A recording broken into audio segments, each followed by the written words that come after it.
एक पेड़ की ऊंची डाल पर एक कबूतर अपने छोटे छोटे बच्चों के साथ रहता था।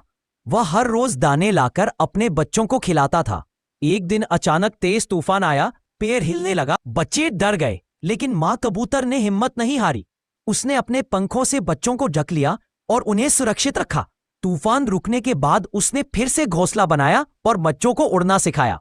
फिर वो कबूतर माँ अपने दोनों बच्चों के साथ आसमान की सैर करने लगी। ऐसी कबूतर के लिए एक सब्सक्राइब तो बनता है यार।